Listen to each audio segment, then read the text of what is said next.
Welcome in to Tennessee Tuesday. SCV Chat is where you're at this evening. Hope your Tuesday is going well. John Blankenship, your host of the program, along with my co-host, Jason Boshers. And our special guest this evening is Mr. Jordy Barnette, who will be introduced here in a little bit longer down the road. We'll talk about what he does in the SCV and the many projects he's involved in. So, Jason, welcome in. Good to see you again. Yes, sir, John. I thank you for being here, allowing me to come on and do this show. It's a great show.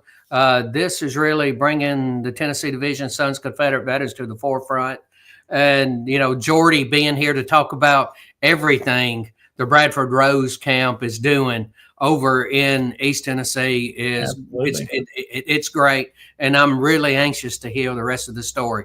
But I'll go ahead and tell you, the views and opinions expressed on this broadcast are there not the views and opinions of the SCV, is GEC, not the division, not the brigades, not camps, or any subsidiaries.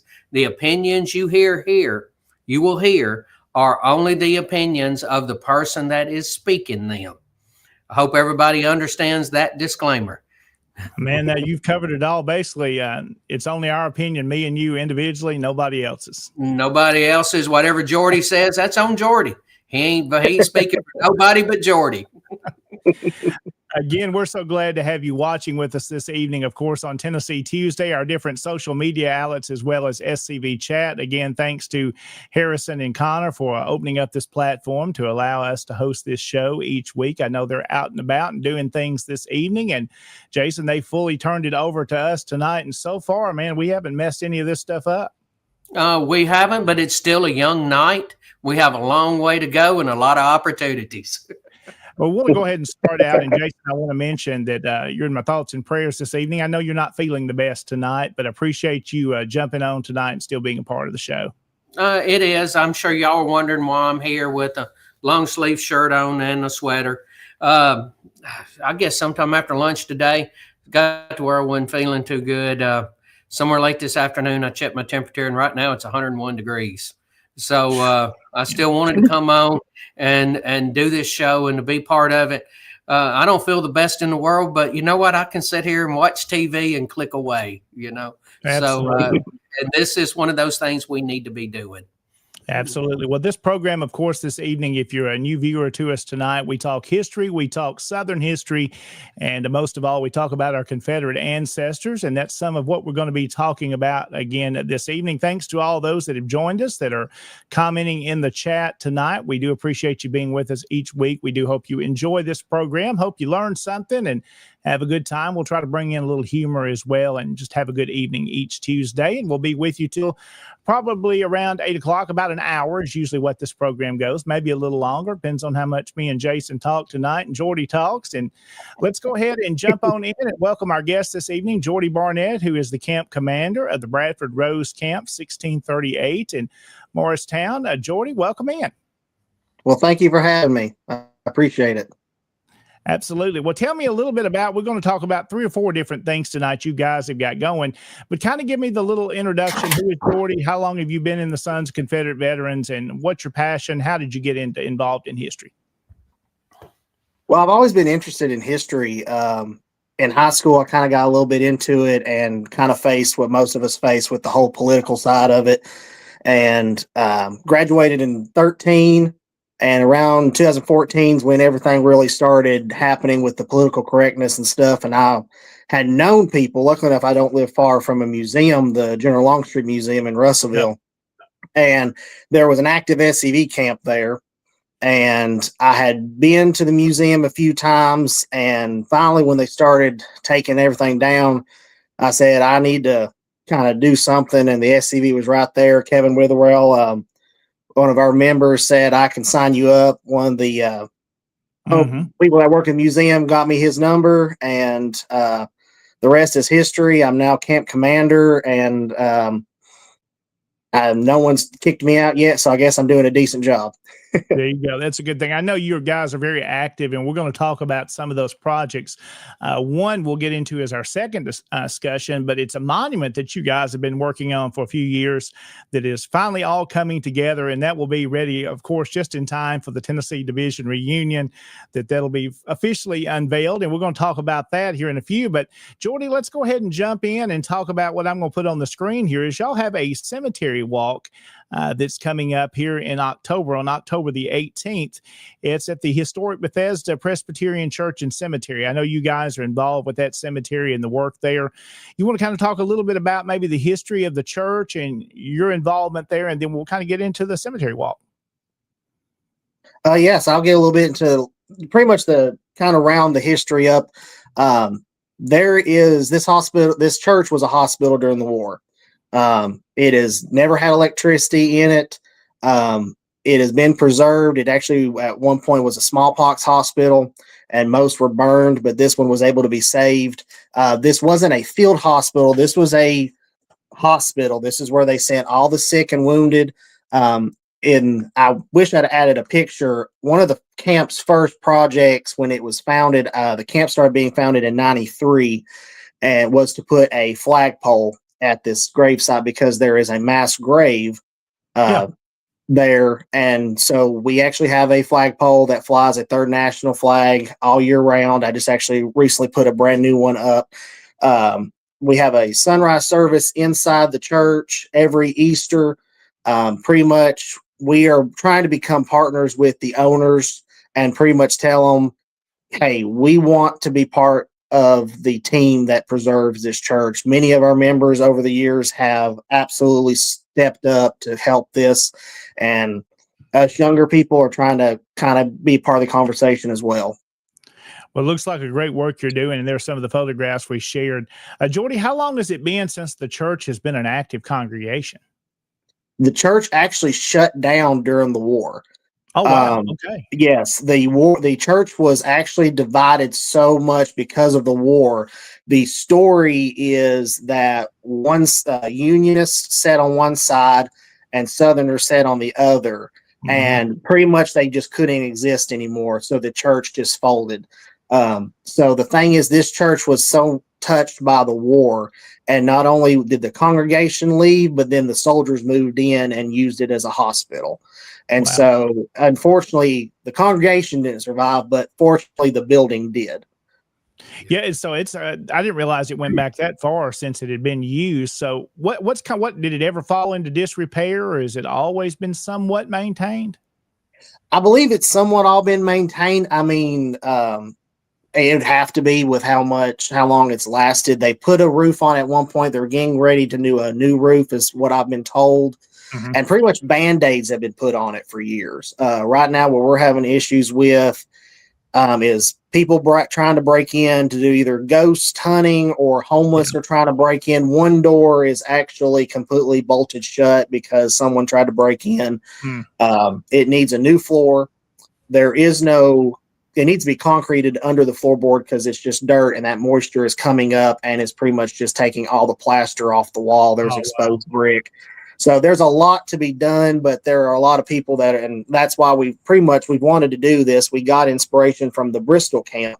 They do a ghost walk up there to help preserve their cemetery. And it was like, we were told we couldn't do it. We were told that a few years ago, I was actually in middle school. We had a bunch of kids break in. They took the candles. We used to light real candles for the sunrise service, and they painted symbols on the floor and did seances, and it broke windows, and it was almost burnt to the ground. But it was, luckily enough, it wasn't. There's still wax on the floor where they spewed everything on it.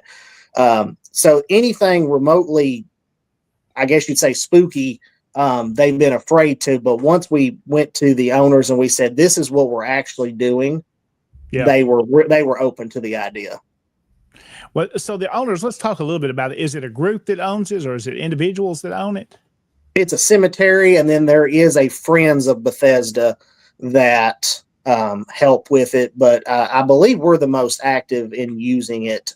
We used to have to share them every other Easter, but now we pretty much take over the whole Easter Sunday, and we pretty much run that. Absolutely. Well, Jordy, you're getting some good comments. I guess you see there on the screen tonight. There's Michael Hardy joining us this evening. Of course, I know he's spoken to you guys. He's a great speaker and also has a great podcast and video podcast as well. So I've been on his show before, and he's one. If he says it, I'm going to agree with him because I know he knows his stuff. Yeah, we love having him over in Russellville. Absolutely. So let's talk a little more about Footpaths of History, the Cemetery Walk. It's coming up on October the 18th. What does the evening look like? What do folks need to know when they get there? Kind of what's going to happen? Well, when you go up to the cemetery, and the address isn't on the thing, but all you have to look up is Bethesda Cemetery. This is a well-documented. It's on the Civil War Trails marker through the state of Tennessee, so it's easy to find. But pretty much when you drive into the big arch, there's a big arch that has Bethesda on it. You drive in, you'll find a place to park. You'll park on the paved driveway, and you're going to find a major tent, the main tent where we'll take money and everything. And we wanted to do like other camps and groups have done with the whole, you have a reenactor representing someone in the grave. But where we had to where we were kind of blessed with the whole, sure, do whatever you want as long as you help us out. We were like, okay, so we don't have that much time to plan. So our plan was pretty much we're going to have a guided tour and walk you through the cemetery by candlelight, and we're going to pretty much go to family plots. There are many plots throughout this cemetery that have so much history. And then we're going to go to the mass graves. We're going to have some people there in uniform, and you're going to end in the church with a self-guided tour through the church where we have some artifacts we're going to have there. And we're going to have music playing within the church, and the church is going to be lit up with candles and give you the feel of pretty much the season. It's near Halloween. But people, and that's what I wanted to explain to people. I was like, people are going to come to cemeteries anyways. That's true. For that. So you might as well be there teaching them something. And so that was our goal, is to explain to some people that, hey, we're not doing anything sacrilegious. We're not doing anything scary. We're not decorating the church in something horror. We are teaching history while they're there. Some people are going to come for the history. Some people are going to come because, hey, it's in October and we're going to go hang out in the cemetery. Either way, they're going to learn something, and hopefully they give out a little bit of a donation to help the church. And I really like, Jordy, it's a respectful thing, and I'm glad you emphasized on that. It's to honor those that are buried there, the memory of those that attended that church and the history of that church. Yes, it has that ghosty feel that you get this time of year that folks like. But again, a good thing coming up. So let's talk about the evening. When it starts at 7 o'clock, do they need to be there right at 7, or is it kind of a come and go throughout that 2.5 hours? It's kind of come as go, because if you don't want to walk in the dark, if there's elderly or if you have a young kid that you don't really want them to be in the dark or something, you can come, and we're just going to do so many groups at a time. Okay. Hopefully, I'd love to see a few thousand people there.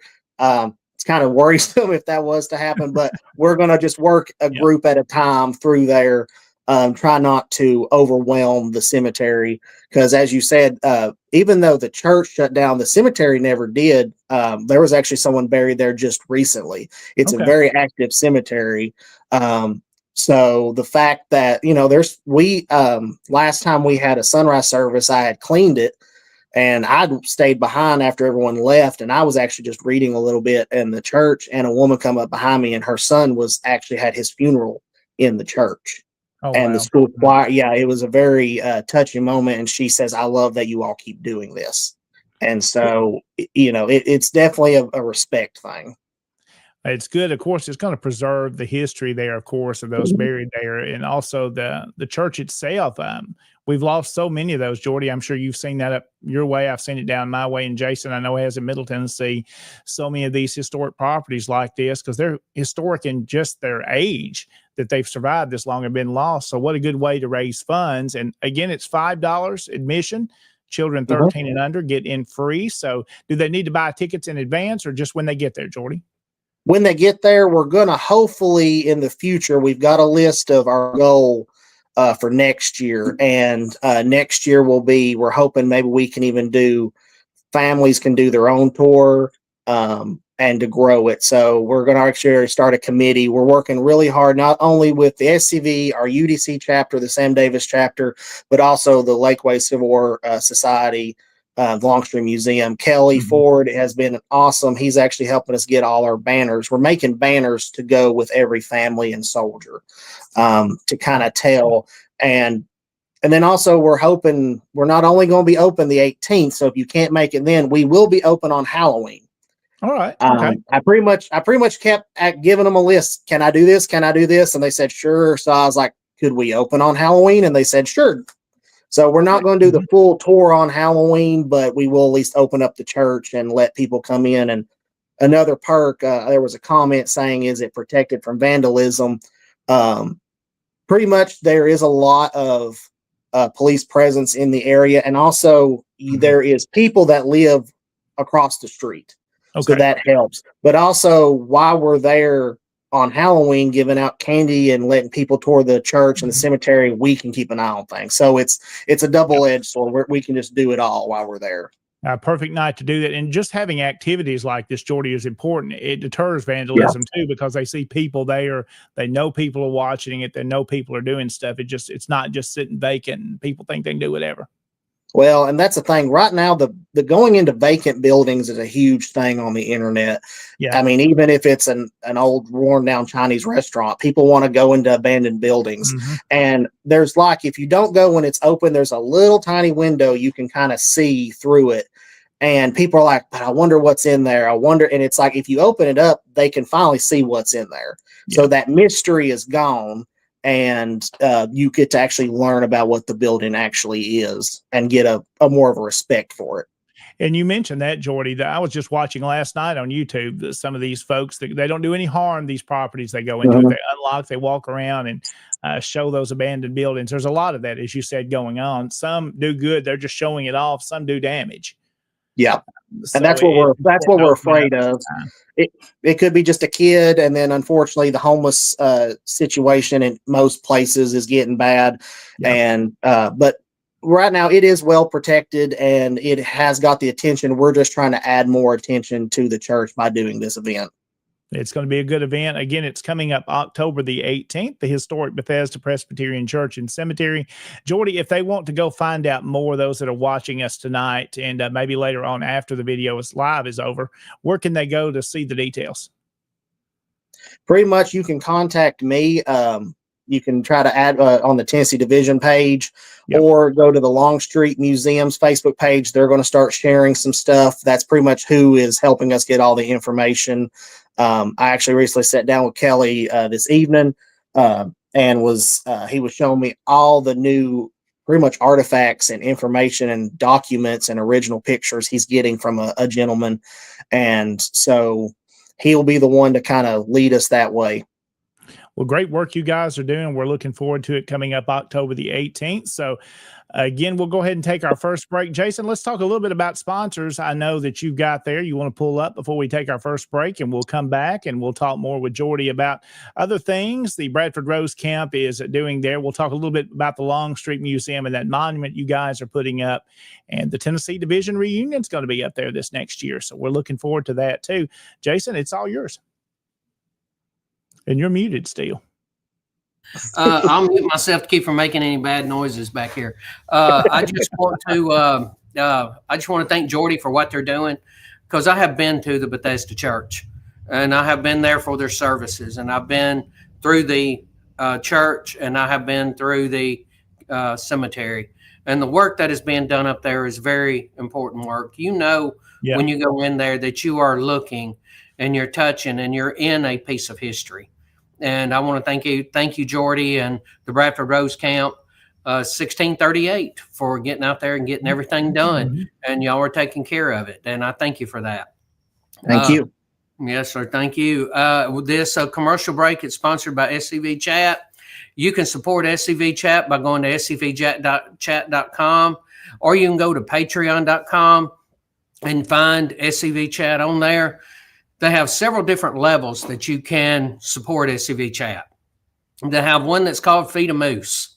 Okay. If you saw last night's episode, you know that our friend Harrison Dawes, the Moose, was working on the farm yesterday and fell off a fence. So if you feel a little pity for him, you can go and pay $2 a month, and it's called Feed a Moose. Yeah. And then honestly, that amount does help quite a bit. And then you have the $10 level, and that $10 level gets you mentioned as a Patreon member.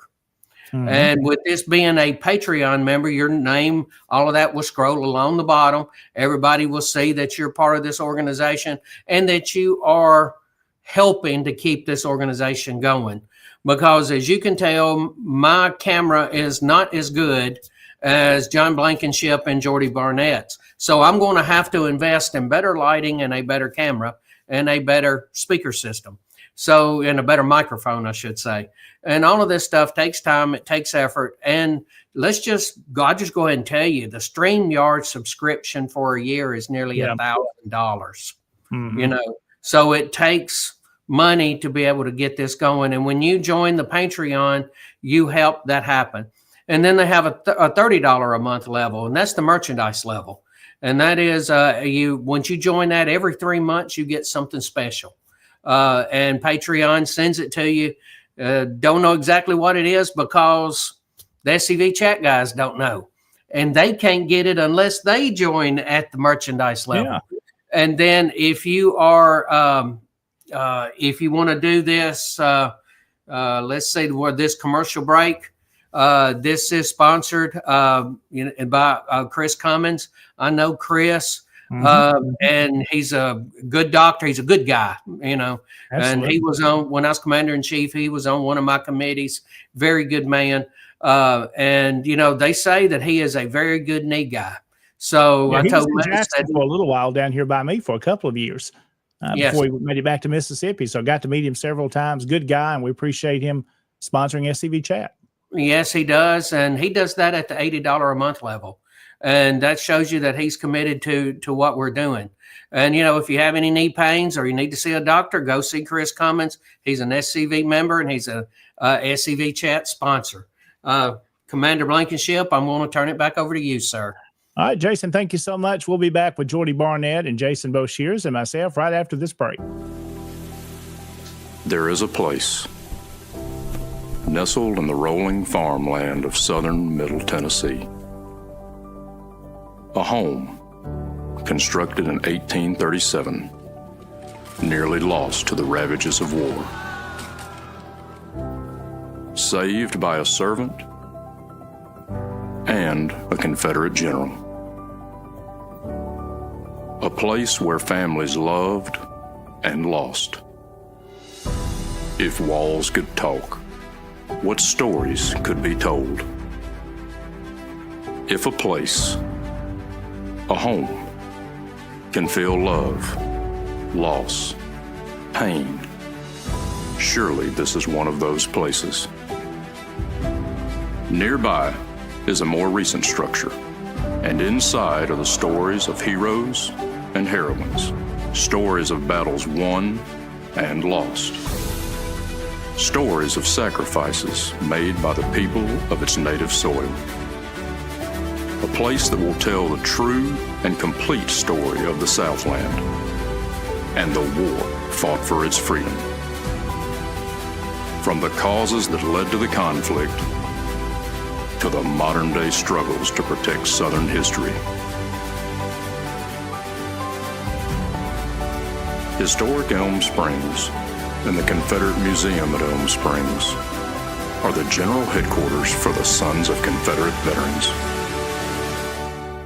A place where the story of the Southland and its historic struggle is preserved and told. Come and discover your history. And welcome back into Tennessee Tuesday. Again, thank you so much for watching with us this evening as we jump back into the program. Jordy Barnette, who is the camp commander of the Bradford-Rose Camp in Morristown, Tennessee, and joins us this evening along with my co-host, Jason Boshers. And guys, been a beautiful West Tennessee day. How's it up in East and Middle Tennessee? Well, if you want me to, I'll go first. Yeah, definitely. Middle Tennessee has just been absolutely gorgeous today. We started out about 61 degrees at about 6:15 this morning. We reached a high of, I think, 86 or something like that. When we had a good breeze blowing most of the day, clouds are in and out. It was really a beautiful day, and you're really starting to get a sense that fall is just around the corner when you start getting into the nighttime. Yes. Absolutely. Jordy, what's it like up there? And I'm going to say it's in Confederate East Tennessee. How about that? Yes. Yes. Pretty much the same. We had a little bit of rain kind of start coming through, but just enough where we had a bunch of rainbows come through the sky. And, you can definitely tell on the farm this cooler weather's coming in. All the animals are acting up, and all the lambs that we've got born on the farm are enjoying this cooler weather. So, but we had a pretty day. Yeah, it's definitely been gorgeous. Fall is here, guys, and lots of stuff going on. And it's been perfect weather, Jordy, for something you guys have got going on there at the camp and also at the Longstreet Museum. Going back, man, what's it been, 5 years ago, close to now, you started this project to erect this monument there at the Longstreet Museum. When was not, I know the division reunion was at camp last year or the year before. It would have been in in this year. 2021. We had it 2021 here, I think, when you were in the process of raising funds then. We got the funds for the statue. And then I think it was maybe a year before that's when it actually officially started. It started in COVID. I know that much because I think that's when, we thought COVID's around, no one's doing anything, at least maybe our monuments would be safe. And then before you knew it, it was like, oh, it's okay to riot and tear statues down. COVID don't affect you.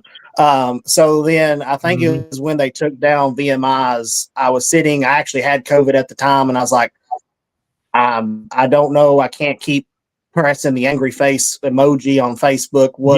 And I'd been in contact with Monuments Cross Dixie before they even had 100 followers, I think. And absolute great people worked there. And I knew they had one more Durham, North Carolina replica.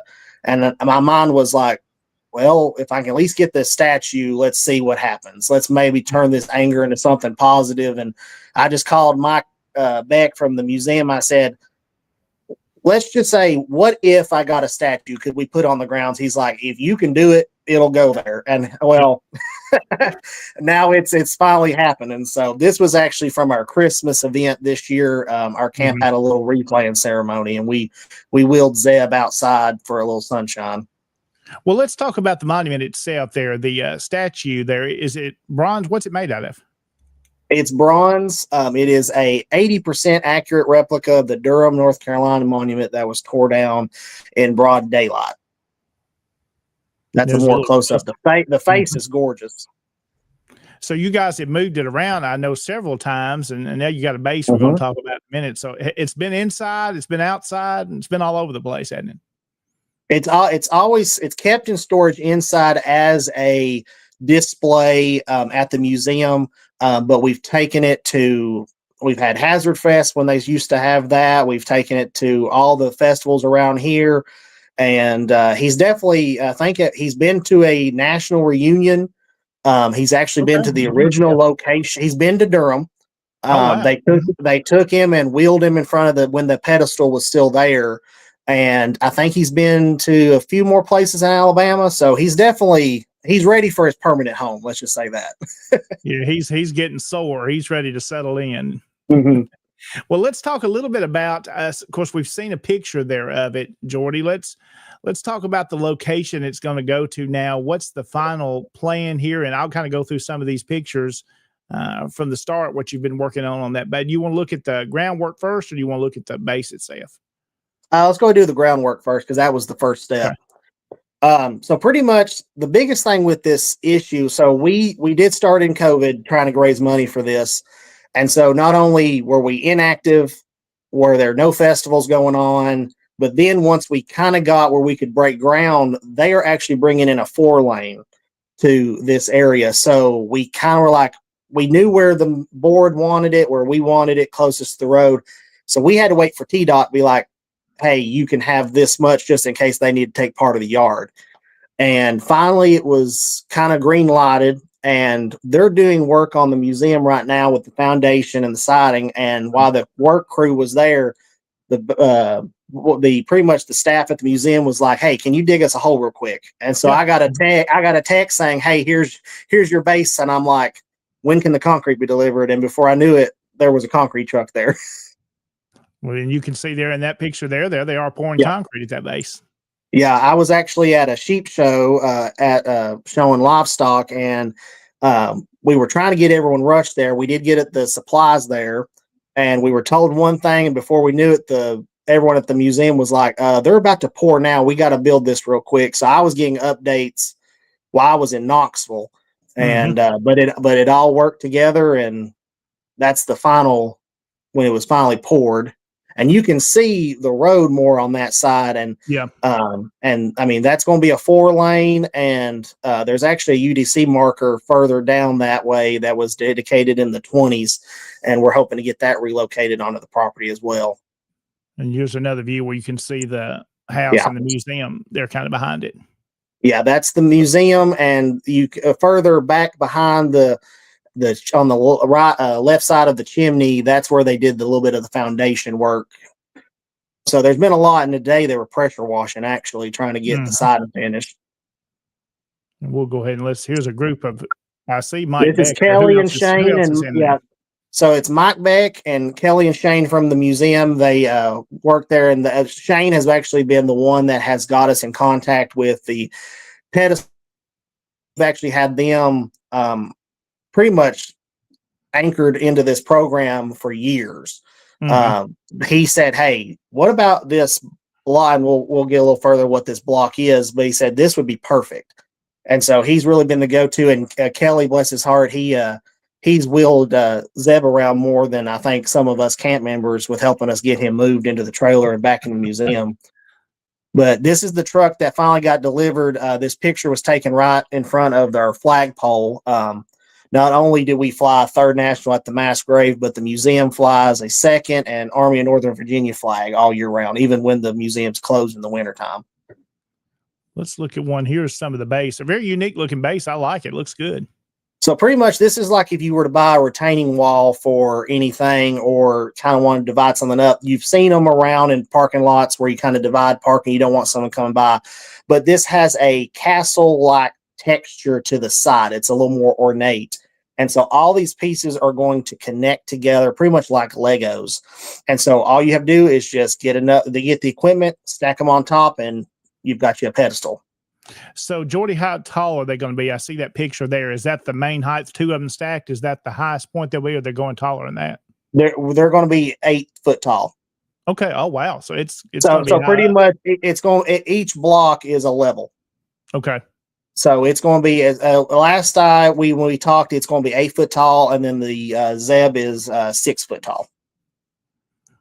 Definitely impressive. It's going to be a good-looking monument. So that doesn't do it justice. That does not. It is much bigger. I was able to stand, and I think my shoulder was a little bit over the bar. Yeah, that picture don't even do it justice. So what's the total weight on Zeb himself, and what kind of weight's involved in this whole thing? He's about, I'd say about 100-something pound, maybe a little. He's not terrible. We've been able to move him around. Two people can lift him, and one person can roll him around on a dolly. He's hollow inside. His gun is solid. It's not got as much detail because by the time they wanted to copy this, the statue was destroyed, the original. And so they did all shots, but there was no aerial shots. So you had all shots looking up at him. So they were like, we'll just copy. Well, by the time they got him done, they found out the same company that made this monument made one in a county over. And they said they went to it and they said, well, we were about 80% accurate on how he looked. And I think they made 3 and we got the last one. Jordy, let's talk about, you've been raising funds for this. What kind of cost is involved if somebody else wanted to do something like this? It's not cheap by no means. No, and I don't want to discourage. Yeah. We have too many people that want to discourage these projects. We don't need to discourage them ourselves. There were probably plenty of people that were like, you're stupid for doing this. And it really was me having a temperature and having COVID that probably got me to actually do this. But I was tired of being angry with it. I was tired of being the, well, woe is us. They're just tearing things down. But it does cost a lot. You can't get one his size for the price I got him for now. Unfortunately, tariffs have really hurt Monuments Across Dixie and everything. But now, what kind of money for just the statue would somebody be investing in one? For his size would be probably, I think last time I was quoted, it's going to be $10,000. Oh wow! But that's with the shipping and stuff. But now they're 4 foot tall. If you watched Monuments Across Dixie, they have multiple ones that are now 4 foot tall. They're still gorgeous. The detail, they did a VMI replica a few years ago, and a Forrest and Lee. And there's some more that I know he's working on. He hasn't really showed me, and they're actually working on a Charlottesville Lee replica. And that is an absolute wonderful program to get behind. The fact that there is going to be that one, because that one is gone. There's we're hoping one day these cities, like it seems like you've seen here recently, the cities are just giving them up, and especially the park in North Carolina. That's absolutely done an amazing job. The name escapes me right now. That's got like 5 on their property, and they're getting 2 more. I'm hoping that happens, but with the Charlottesville Monument, that's not happening. But they're working on getting a replica, and it's almost close to being finished, as far as I know. But money-wise, the base with concrete, that was the biggest issue. But you can work around it. There was a camp that did a giant, one of those big boulders that you see in front of like restaurants and stuff, and they placed a monument on top of it. So you just have to work with what you can do. But I'm telling you, we're not a huge camp. We started during the absolute worst time ever. Not only was it anti anything Southern, there was no place to sell things, but we made it happen. And so even if it's a small monument or a large one, every monument counts. Monuments matter. And so money-wise, you just kind of have to sit down and you have to adapt with it. Because one minute we're thinking we're going to spend, I think, $5,000 on a pedestal, and then we actually got it cheaper because we went this route. Yeah. I like the base, the pedestal that it's going on. I guess those are, like you said, like a retaining wall type base. Yes.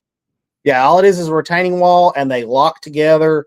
And then there's actually going to be a hole in the center that we've got to fill with gravel, and it's got enough space for a time capsule. So we're kind of now having to work with that. And so I think the only thing that's going to be just a little bit more hands-on is we have to build our own top for it to bolt him to. So it's getting done. So there's been a lot of work in the last few weeks. And so we're really excited. So, Jordy, what's the plan now? You said you've got to have the new top put on to set the statue on. Do you have a time frame you'd like to have him completely set up? By April 18th. No, pretty much. I believe before the winter starts, we should have him done. Right now, I mean, I'm telling you, I've had money. I've had even money in my safe that I've raised personally. I've been selling my own stuff and it's going out the door. We're finally writing checks to these things, and I'm so excited. And so it's happened a lot quicker than I thought. And the staff I can't say this enough, the staff at the museum have absolutely been a godsend. They know that this is going to be a perk. This is going to be a big, big lot to the museum. Like, hey, that's a museum. Because unfortunately, we still have people in our community that's like, oh, I didn't know that was a museum, even though you see a big museum sign. But, hopefully a big statue will finally help them realize it's a museum. Same thing here. We've got a local history museum that's been here for 40 years, and people that have been here for 40 years didn't know it was even in existence. So that's something we're challenged with every day to promote what we do. And this is a good way to do it. I mean, that's going to make an impact, and you're going to see that. Yeah, especially when they bring that 4-lane in there. He's right there he's staring the traffic down. And so we're really excited. I can't wait to see him up there. Well, Jordy, do you still need any help with it? If folks want to donate towards the project and help with that project, do you need any assistance still? Oh, yeah. Does anyone have a few $1 million? I'll make him bigger.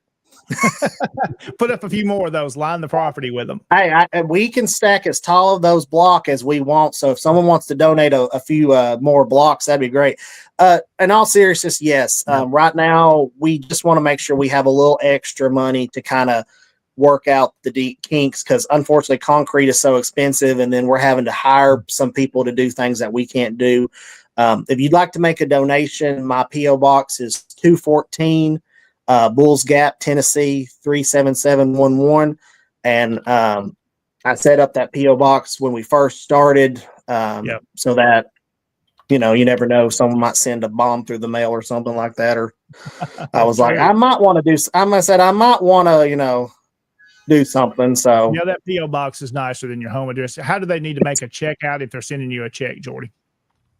Bradford-Rose SCV 1638, or you can make it out to me, Jordy Barnette, or either or, because it's all going to the camp's monument fund, and we've been keeping it all in a separate account, and it's all worked out great. And now that account's getting smaller and smaller because we're paying. We've had a good amount of money for a while, and just adding it to it, we've just been mainly fighting the road department. And now that it's finally happening, so we're still in good shape, but we could always use a little extra just to kind of help in case there's a hiccup down the road. Absolutely. So the plan is to have it ready for the Tennessee Division reunion in April. I'm guessing you're planning a dedication there, and you mentioned a time capsule. Are you going to have to do that now and have that in there, or what's your plans there? Yeah, it's going to be underneath his feet, so it's actually going to be already sealed. We'll probably do, and that's the thing. This was just kind of talked when we had our museum board meeting. I admit, he's like, "You do know you can put a time capsule in this thing." I was like, "That would be really cool." So that's just kind of something we're talking about to kind of get done. But it'll already be done, and it'll be more of a camp and our UDC chapters putting some items in. But no, the plan is to have the dedication after the business session at the reunion, have everyone there. So then, you don't have to come to the reunion and then come back later for a dedication. We want to just have it all one fell swoop. Yes. And what's that P.O. Box again? I'm going to put it on the banner scrolling across. 214 Bulls Gap, Tennessee 37711. Okay. All right. So a great project going on. Jordy, you've worked for years at this, and it's coming. It's a reality now, and I'm sure you're excited by seeing your photographs on social media. I know you're thrilled that it's finally happening and it's getting put up. Great work to you guys there in Morristown. The P.O. Box is under my name, so if you have to put that, it's the checks will go to Bradford-Rose. P.O. Box is Jordy Barnette, P.O. Box 214. Got you. We really appreciate it, and I'd like to go ahead and thank the division. The division has been an absolute godsend to this project as well. They've really believed in us, and our division, we're really blessed to have the division that we're in. And when it comes to projects, our division is not stingy. They want to support camps. And I'm very grateful to all the past commanders that we've had because we went through a few during this project. So I'm very appreciative of the division, and I love the fact that we can share this with them during our reunion. Absolutely. Well, we're going to go ahead and we'll take another break. Jordy, let's come back and talk a little bit about the Tennessee Division reunion as we wrap up this evening, and how folks that are maybe division members that want to attend and what you got planned. So we'll go ahead and take a break, and we'll come back right after this. Jason, any words you got before we need to go into the break? Justin, I'm thrilled with everything that he's told me here. And I think, and I like to pop Carl Jones' comment back up there. Excellent project and timely. I consider this a huge victory for our heritage. Now, to me, and everybody loves flag parks, and I love flag parks as well as anybody, but a monument is something that is completely different. And, you're looking at, this could be, I'm hearing $15,000 for a 6-foot tall bronze statue. Yep. With the tariffs, I'm hearing $15,000 for that. You're looking at anywhere around $5,000 for a base, so that puts you at $20,000. And then all these miscellaneous costs, Okay, people get scared when they start talking about 25 or 30,000. But if you start raising the money for it now, and you keep doing this, and now things are going to pick up for you because you've started doing work and people are starting to see it. It's no longer lip service. It is actually, the ground's being dug up, whether you dug it up with a shovel or a backhoe, Yeah. And you're doing all of these things. And I'm proud of the camp. And Carl Jones is Army of Tennessee commander. He is very, very correct on this. This is an excellent project. And to have the Longstreet Museum there with this monument, with the UDC monument, to have all of that on the same property, I think speaks volumes for what the Bradford-Rose Camp 1638 in Morristown, Tennessee has accomplished. That's all I have to say about it. That picture of when you see the back end of the museum, that is our Monument Avenue. So we are going to turn that into our monument park. So there is room to grow to put even more markers and, who knows, even flagpoles or whatever. Yep. So that's what we want to do, is just to keep growing this. So, who knows, there might be a camp that has ancestors that fought in that area during that time. They say, hey, can we put a marker up there? The board is all open to stuff like this. And so that's it. That's going to be our new Monument Avenue. Absolutely. Great work, Jordy. We appreciate you. Stay with us. We're going to come back. We'll talk a little bit about the Tennessee Division Reunion for 2026 and more on Tennessee Tuesday on SCB Chat. We'll be right back. When my mother was in college, she danced with Confederate veterans. To me, it wasn't that far away. My father knew this. My mother knew this. Almost 50 years ago, I joined the Sons of Confederate Veterans. In those days, we weren't concerned about saving monuments or any of those things. That wasn't necessary. In fact, none of us had any remote idea that it would ever come up. We can't just sit there and react. We have to be proactive. Or, as Robert E. Lee said, the best way to disrupt your enemy's plans is to strike first. Everyone should do all in his power to collect and disseminate the truth, in the hope that it may find a place in history and descend to posterity. History is not the relation of campaigns and battles and generals or other individuals, but that which shows the principles for which the South contended and which justified her struggle for those principles. If you're looking for some place to be where you think you're going to accomplish something to save our history, go to the Sons of Confederate Veterans. I'm Thomas Lee Jesse. I'm a descendant of Private Daughtery Gilmer, a Confederate veteran.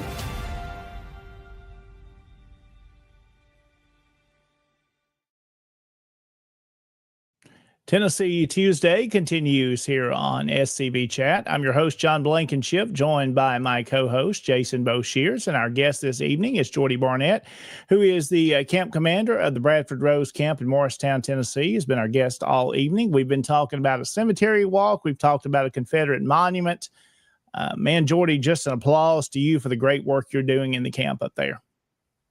Well, I couldn't do it without the camp. I'm truly blessed, and I'm not worthy to be commander of such great men that I'm commander of. I've got great members, and then, of course, the shout out to our lovely ladies of the Sam Davis UDC chapter.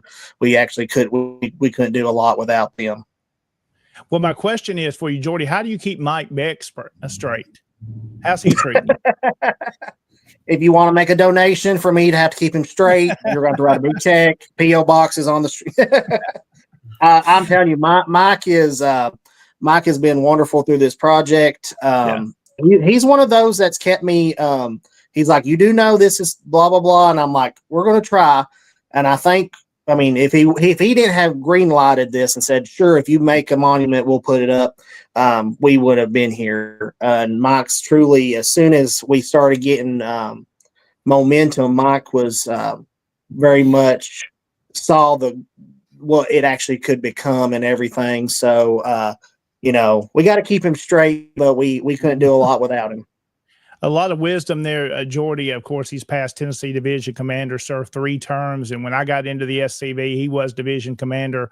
Have learned a lot from him. I know I can call on him for wisdom. If there's concerns in the division and our organization, he'll say, have you thought about this? Have you thought about that? And just his knowledge of the organization itself and what he did in the division, developing it to where it is today, we can still see that strong. So we appreciate all Mike Beck does. Well, let's talk a little bit now about our Tennessee Division reunion. It's coming up in April 2026. Jordy, it was a lot of fun hosting it here in Humboldt this year. Now we're sending it from West. It's going to go up to East Tennessee. Let's talk a little bit about it. I'm going to put the poster up here that you can kind of see some of the basics of it. That's found on our TennesseeSCV.org website if you want to go register. Let's talk a little bit about what's planned up there for the weekend, Jordy. Well, it's going to be at the Landing in Morristown. It's a big community center they just built. And we had our meeting a few months ago and got everything kind of straightened out. And what I liked about the whole situation, and I wish I'd remembered to send you some photos I had of the inside of the building, but we have our own access to the room. And then so you can have your own entrance. So because there's a lot of people that go. And so I was like, it's going to be a little chaotic, but once we got there, they're like, no, we've built this for conventions and all this stuff. And so you're perfectly for it. So we have our own entryway to where we're going to have our meetings, and the award banquet has its own balcony looking over the city. Oh, wow. And we're working with local government and stuff to kind of get to where we can get people to the museum. So there's a lot of things happening with it. When Mike brought it up that he wanted to, that they were kind of like, hey, you all need to host it. It's like, does anyone else want to be commander during this? But I'm telling you, I'm super excited. I've not been to, with a lot of family things going on, I've not been able to go to a reunion in a few years. And so I'm so excited that bring everyone to my hometown and kind of show off everything that all these other camps and all these other members have inspired us to be. I mean, it has been a team effort. I'll keep telling members, it's like, you've all not been to a reunion. You need to see our brothers that have done. You need to talk to them. And it's nice that we all can come together and fun and fellowship and kind of talk about pretty much our ancestors and what we're doing to preserve everything. And as you said, the reunions, they really are just that. Yeah, we have our business meetings of the division, but it is really a time.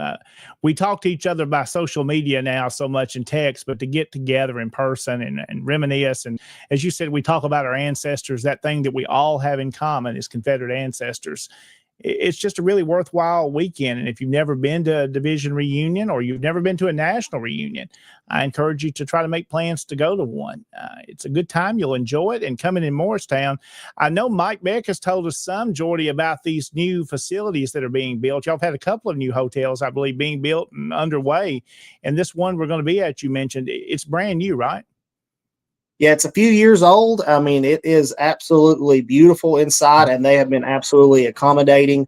They want us there, which is so nice because, I was like, oh, we're going to go to this big event. They're going to be like, we don't want you. And that's not the attitude we received. Yeah. And then the hotels are going to be brand spanking new.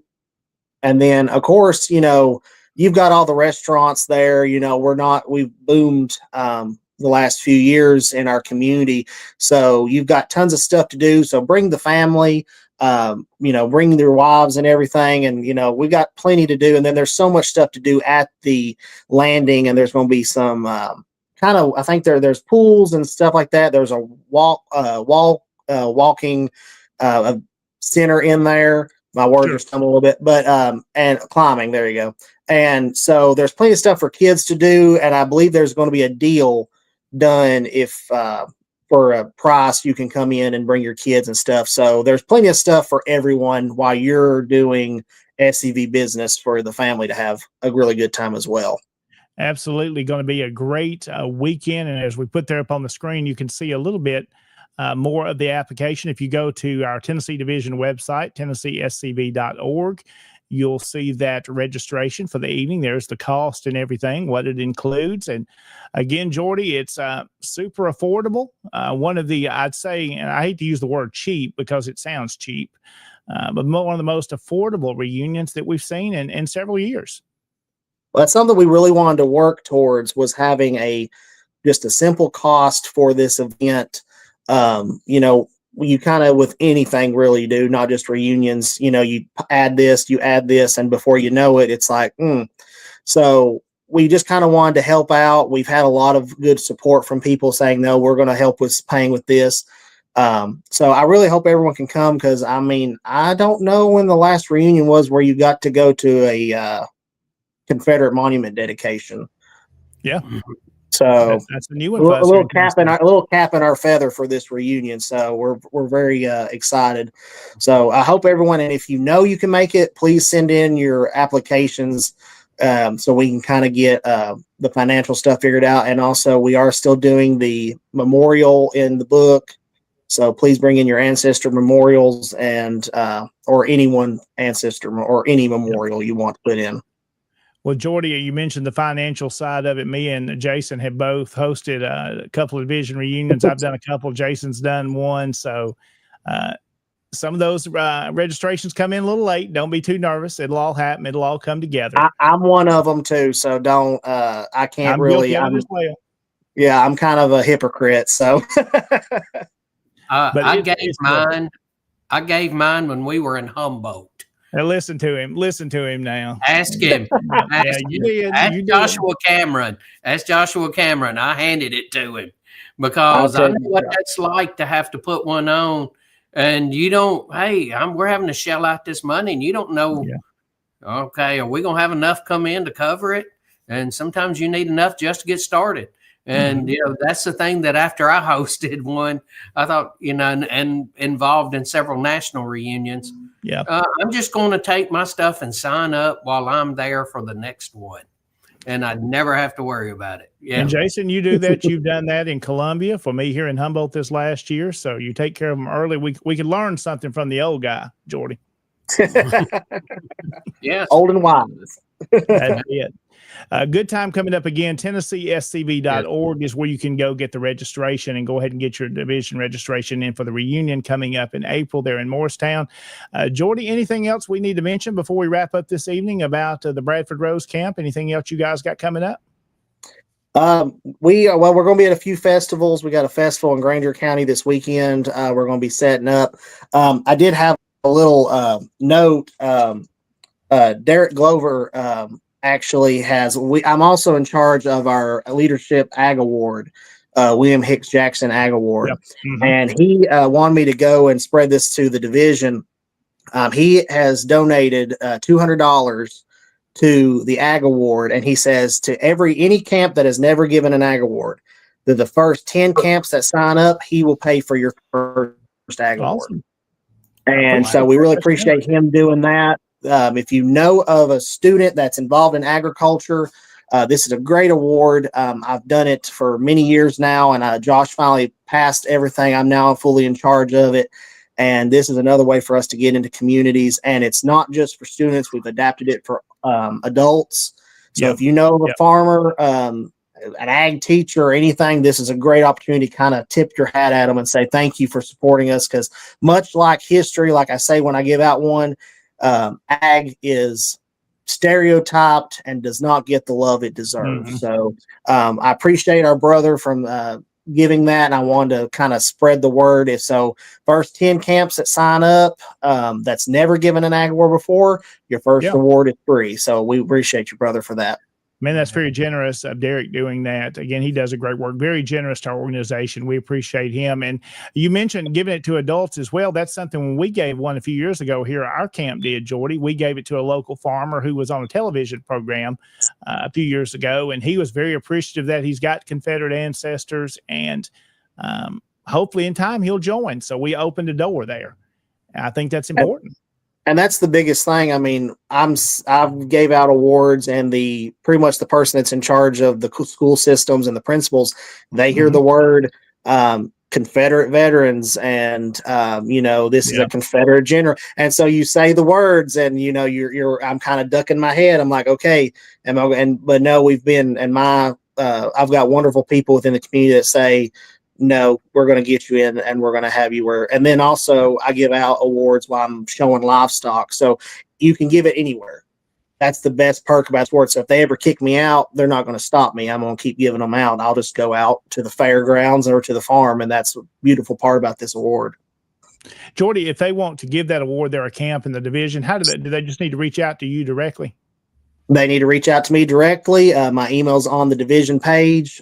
It's jbarnett1994@gmail.com, and just tell me the name of the student or adult that you want it, and just send once again to the same P.O. box. You can send me the money, and I'll get you your award mailed out to you, or hopefully can give it to you at an event or something. So next year at the reunion, get your names, and I will have them all printed out for the division reunion and get you your challenge coin, and we'll just save on postage. Hey, that helps. I appreciate that. Good work there. And we just saw the comment from Chuck that Jason just had up there. He attended, I know, in Humboldt, and I appreciate Chuck coming down to one of the division reunions. Always fun to see Chuck. He's been involved and came to our DEC meeting just recently, and appreciate the work he's doing there in Lebanon, and Tom Wood's camp there in the Hatton camp. Again, if you've never been to a division reunion, guys, it's important to come to those. You get to meet your fellow SCV members. You get to learn history, have a good time, enjoy some good food. And also, if you're a camp in the division, or maybe you're in another division outside of Tennessee watching, consider hosting your division reunion. It's not only beneficial for what we just talked about, the fellowship, but if you do it right and plan right, you can raise a few dollars for your local camp to help with projects. And it's been good for us to do it a couple of times in Humboldt, which has helped towards some cemetery projects we had going here. Yeah. And you can make a little bit of money, but Chuck Roydhouse is correct. Yeah. The whole point of all of this is, well, there's one thing. First of all, is to remember your ancestor and to promote the organization. And then second part is getting us everybody together. And then the fellowship that comes with that. Making money is nice. Yeah. But those other ones are the reason why you do it. You just hope you don't lose money. Yeah. How about that? And again, as we said, it's a business decision, but I want to mention again, those funds that we bring back in, it helps us do these projects to honor our ancestors. And that's the reason why we wanted to do that. And something, Jordy, you mentioned you get to set up a monument and dedicate it. So exciting. For 2 times, I got to get all of our guys together in front of our monument here in Humboldt and have a photograph around it in our city park.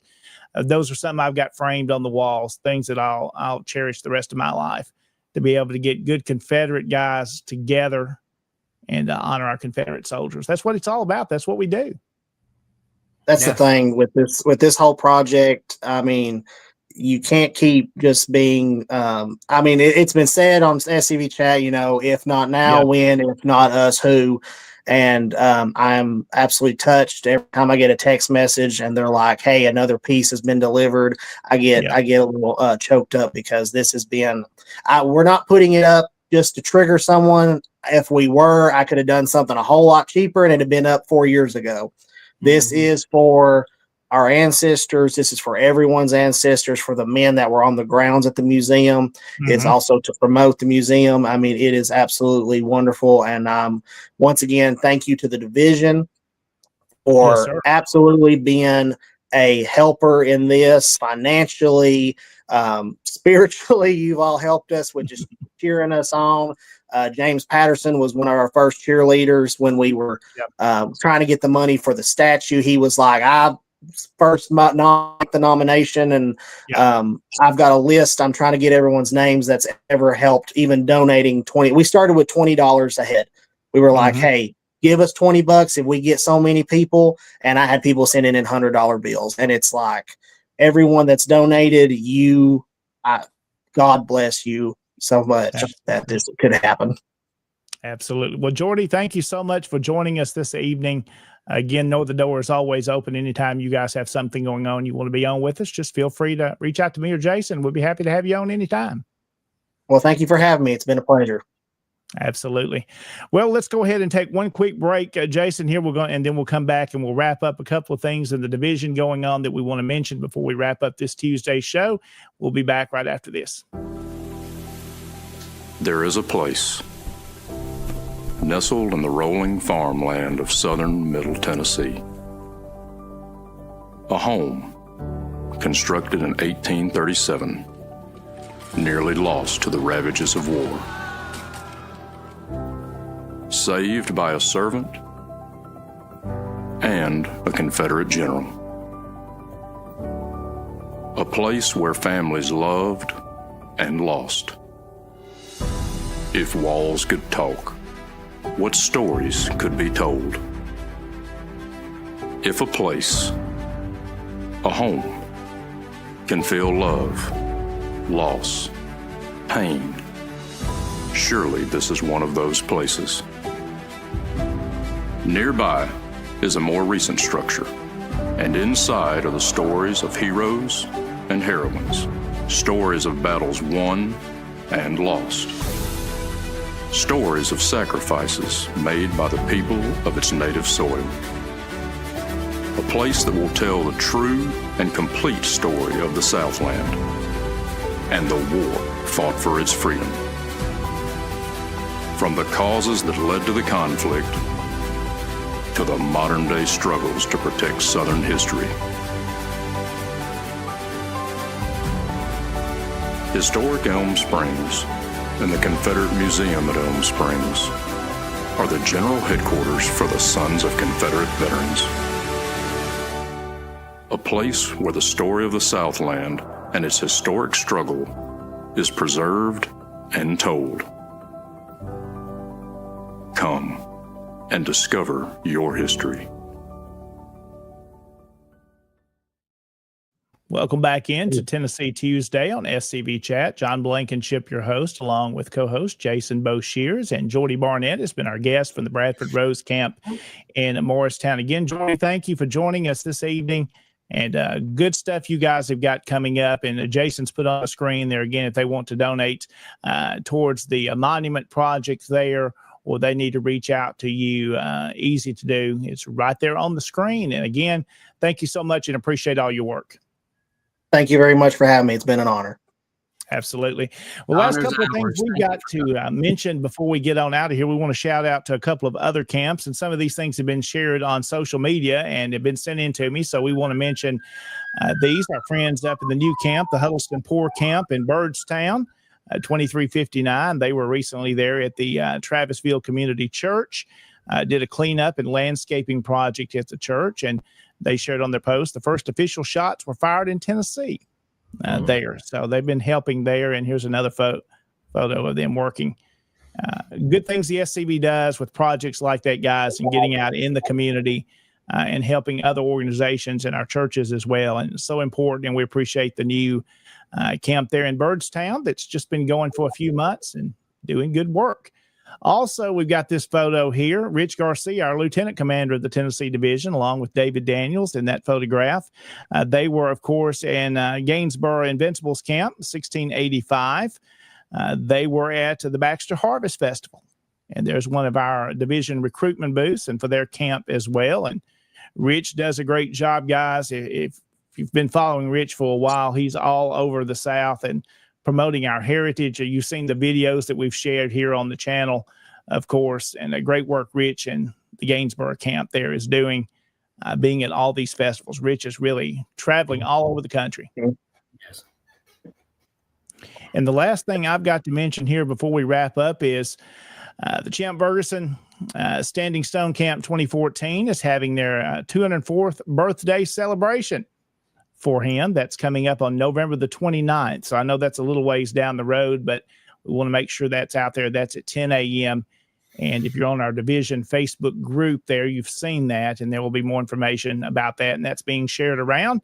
So make your plans if you're not doing anything on November the 29th to come out and be a part of that event. Well, gentlemen, that's some of the things we got going on. Jason, you got anything else you want to include? I think you've got something. Is there something coming up at General Headquarters this weekend? Yes, sir. It sure is. We have the General Executive Council meeting. That is going to be Saturday, October the 3rd. Saturday, October 4th. Excuse me. Friday is the 3rd. So Saturday, October 4th, we'll be gathering in the library inside the museum. We'll start somewhere around 8:30 or so. You'll need to be there by 8, in case we need to start earlier. Sure. And that way so you can meet everybody. Now, if you are a member in good standing, the General Executive Council meetings are open for you to attend. and you can sit through all of it and hear all of it, except for if we have to go into executive session on anything. Sure. So if we just have a regular business session, you can sit through all of it. Now, my camp, Sam Watkins Camp number 29, is going to be hosting a car show. Yes, sir. I think you and I both clicked at it at the same time. Yes, sir, we did. Good minds think alike, and I'm sorry for that for you. But that is this coming Saturday. This is the first annual Southern Showdown. We had it last year. We had a different name, and we thought we're going to separate it out a little more. This was one that we were going to have during the pilgrimage and homecoming on May 3rd. And if you were at the pilgrimage and homecoming, it was raining sideways during that. So we had to cancel it. We rescheduled it to this because last year we held it on on the first Saturday in October, which is the GEC meeting. We had a great turnout. You can come on out. Of course, the museum's going to be open. You'll be able to go through the gift shop. You'll be able to see some cars. And then if you want to set in on the GEC meeting, if you're a member in good standing, you can join in. It's going to be a big time this weekend. A lot going on there in Columbia at headquarters. We were just there a couple of weekends ago for our DEC meeting, and applause to Adam Southern and all his staff there for the work they do at headquarters, and the new member that's just joined us as a staff member to help on Saturdays and help out. Got to meet him, so we appreciate all the work that they're doing. May I say something about that? People have been saying we need to be open on Saturday. We need to be open on Saturday. And we have started opening on Saturday. Now I'll go ahead and I'll go and lay the history out so everybody knows where it came from. We couldn't because we had the museum debt. The museum debt got off of us in December of last year, and they're saying, well, you can go ahead and open on Saturday. No, we could not, because we still had to operate under the budget that we approved last year. It went all the way up till we approved the new budget. When we approved the new budget, in that, it said that we could hire people. We had money budgeted to hire somebody. And as you know, it takes a little while to get somebody good and qualified for one of these positions. We can't just have anybody coming in on this. So we found, because they said, well, you can get a volunteer. No, because you're going to be handling monies. You have to be an employee because you have to be bonded. So we had to hire somebody. Now we've got somebody hired, and there hasn't been that many people showing up on Saturday. I'll just go ahead and tell you, because Adam and I did it one time before. We hired somebody, and nobody showed. And it was a nice day. So I just want to tell everybody, spread the word. You want it to be open on Saturday? We're open on Saturday. Please make use of it. And come up on a Saturday and plan you a visit up to Columbia. There's plenty of stuff to do in Columbia after you go through the museum. Spend some other dollars there locally and support Maury County. Absolutely. Come up there. Some of them were saying, hey, we want to get our camp together. Hey, rent you one of those little buses and get on the bus and bring the whole camp up there to see the National Confederate Museum, because it's your general headquarters. It's the general headquarters for the Sons of Confederate Veterans. This is your general headquarters. This is your hearth and home. And Jason, so far that museum has come full circle since when it started with just a few items in there to being really full with the beautiful display cases and the artifacts, and some really good artifacts that have been added. You have some generic stuff you start with, and then you get these really good things. And it's really developed. People are donating, people are loaning to the museum, and there's always room for more artifacts. Very much so. I want to thank the Order of Southern Cross. I'm a member. Tom Wood's a member. There's several of us, and Derek Glover is a member. They were the ones that have gave the grant for us to be able to buy 20 cabinets so far. So when you come in and you see those 20 cabinets, that's from the Order of Southern Cross. We have artifacts in every one of those cabinets, and we have artifacts in the archives room that are ready to go out. Right now, with the floor plan that we have, we can add another 44 cabinets. Oh, wow. Okay. So, yes, sir, we can continue to grow this. And you're right. When we opened this, it was October 3rd of 2020. Larry McClooney was commander-in-chief at that time. He had just gotten elected in July. Larry McClooney was commander-in-chief when we opened the museum, October 3rd, 2020. And we had one piece of furniture in the whole museum, and that was the podium that we spoke from. And everything that you see there is due to our membership. We have not had an archives an artifacts fund, so we have not been able to buy artifacts. It's our membership. It's the United Daughters of the Confederacy. It's all these people that agree and they want their stuff on display, and they come there and see it. And yes, we have some very unique artifacts. There are other museums that have come in and seen our stuff and go, "Oh, I'd like that."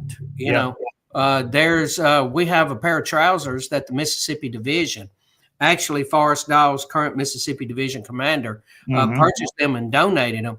And there's a museum that come in practically drooled over them because they said that's the best pair of trousers they'd ever seen.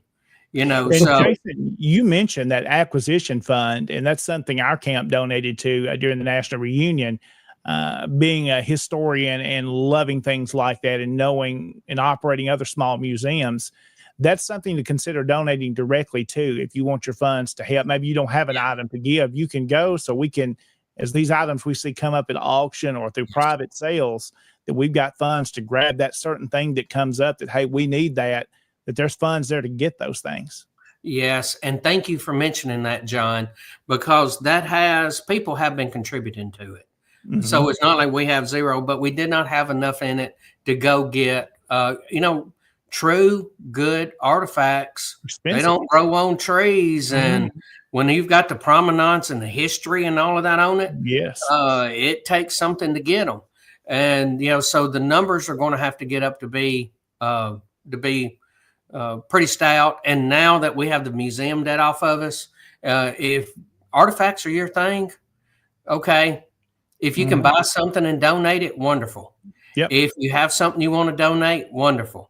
If all you can do is, donate $10 a month to an artifacts fund, you can go on to scv.org, go to the donations page, have it automatically taken out every month, and you end up over a year's time giving $120 to be able to purchase artifacts. We have enough people doing that. We can purchase good artifacts. And Jason, we talk about artifacts. It's something we all know about museums. I'm sure many of those are viewing. You don't want to have a stale museum. You don't want everything you got always on display, that it's always the same. That's the thing, is you grow this, you have things in your archive space, so they rotate out for special exhibits. So you're not seeing everything the SCV has. There are some things stored away. You are very true. We want to get to the point that we are having to go through a cycling period. And to be honest, we want to fill it up with cabinets. We want to have good artifacts on display, and we want to have enough good artifacts and archives that we can start a special exhibit and rotate stuff in and out. Because we don't want people to come in and this cabinet has been this way for 10 years. Yeah. Well, if enough of those cabinets are that way, they're going to say, why am I going in? It's not changing. Yeah. But what if it's rotating? I hadn't been there in a couple of years. Yeah. And they go back and it looks different. Okay. They didn't have this here last time. That's the way we want it to be. Yes. Jason, we want to mention our partnership with the Tennessee State Museum. We talk about rotating of artifacts, and that's something we work with Ashley and her staff there at the State Museum to get flags and other artifacts on a rotation through the museum. And you're very correct. Ashley Howe and the Tennessee State Museum, they have worked wonderful with us. We got on a good working agreement with them a couple of years ago, and they loan artifacts, and they loan good artifacts. Yeah. The stuff that we've had come in, because we just they brought stuff down maybe a month and a half or so ago, and they already on display. It was enough to fill 2 cabinets. And then we had UDC Chapter 91 in Murfreesboro that they donated a lot of or put their stuff on loan, I should say. Tennessee State Museum did not donate anything to us. They just loaned it to us to put it on display. And it's the same with the United Daughters of the Confederacy. They loaned it to us to put it on display. And it's incredible the things we're getting in. And they have prominence to it. They are attached to a soldier. Like the drum. If you saw Monday night, last night, you saw Adam do his talk, and he talked about the drum. They know who carried it. Yeah. They know that he played it after the war when the veterans got together. And the drumsticks that are there with it were some of the last ones he ever played with. So when you start talking about that, that is a direct link to our Confederate forefathers. Mm-hmm. And that come from the UDC Chapter 91 in Murfreesboro. Tennessee State Museum, they brought flags down. They brought stuff down from Felix Zollicoffer. They brought us swords. They brought us Lamat pistols. All of this stuff to be able to put on display. And, we ask for things. And I think in time that we will, because each time they come, they talk about how much it has changed and how much it's improved. Yeah. Jason, it's important to get our membership to think about this when you want to leave something in your will. Think of the Confederate Museum. We are the organization that should be telling the story of the Confederate soldier. We are the ones, the soldiers themselves that we know in the charge left it to us as the sons to tell their story. I'm glad to see the vision of Chuck McMichael and so many others, past Commander-in-Chief McMichael and his vision to see this happen, that we are telling the story of the Confederate soldier like it needs to be told. The politically correct are not telling it. We're getting the accurate history. Well, the point at the very beginning was to tell the true and complete story, plain and simple. And, they were saying we couldn't do it. Well, we did it, and we're moving along well. Yep. So we've been open nearly 5 years, and we're growing. And we've had stuff come in lately. Stuff rotates in all the time. Mike Dunn gave a great artifacts for display, having to deal with Jefferson Davis, who is his guy, Yeah. And he went and he found this stuff that they were selling out of interstate, and he got it and he put it on loan there at the museum. And, thank Mike Dunn for that, because it's some cool stuff. Some of it was having to deal with his funeral, and where he was stopped here and there when he was traveling from New Orleans to Richmond. So, it's humbling to know that you're actually seeing and handling these things. And it really is good. Yes. Well, again, we applaud, Jason, I applaud your work as past commander-in-chief of the organization. And, of course, Adam Southern is executive director. And the work you guys have done there locally, since you're in Murray County, of course, you're there active probably almost every day at headquarters doing something to help. Just applaud all the work so many have given of their time to make this a success. And I believe it is a success, and it's continuing to grow. Yes, it is. And then you have men like Jordy that are out there. And, National Confederate Museum working with the Longstreet Museum is a huge deal. Yeah. And that's what we want to do. Because we have y'all's brochures on display. We have Longstreet Museum brochures in display at the museum, because all of the museums do need to be working together. And like the fact that we can work with the Longstreet Museum. And that's something that Tennessee Division has done. We partnered with the Longstreet Museum, support what they do there, and a great work all you guys do.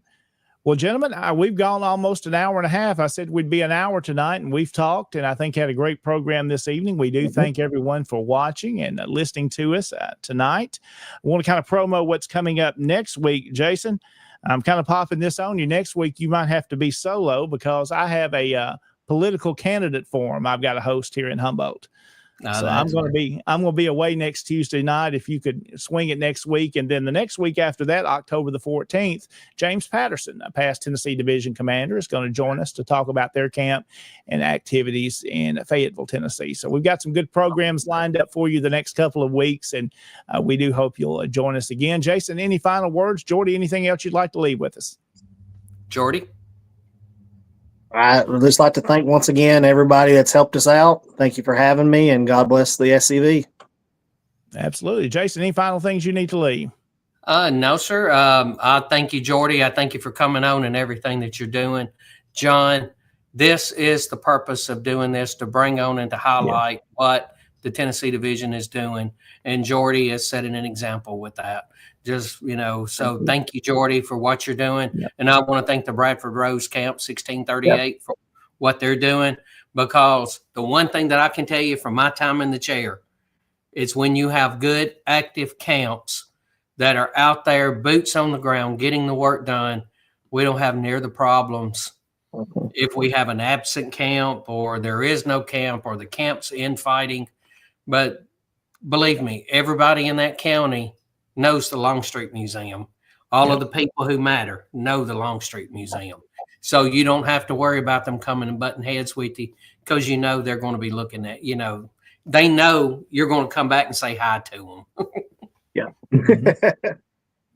Well, gentlemen, thank y'all so much this evening. Thank you for taking time out of your time to be here with us. And thank you for watching online on our different outlets, such as SCV Chat's Facebook page, YouTube, also the Tennessee divisions. We appreciate the support of the division. Jason, in our DEC meeting, everybody nodded their heads. They appreciate the work we're doing, and we hope we live up to the expectation they have to be able to promote our organization and our Confederate ancestors. Again, we thank all the support of the sponsors of SCV Chat. Again, thank Harrison and Connor for their work and their vision to bring this to reality as well. And we'll be back with you next Tuesday at 7 o'clock. I hope you have yourself a great rest of this evening, everybody. God bless you.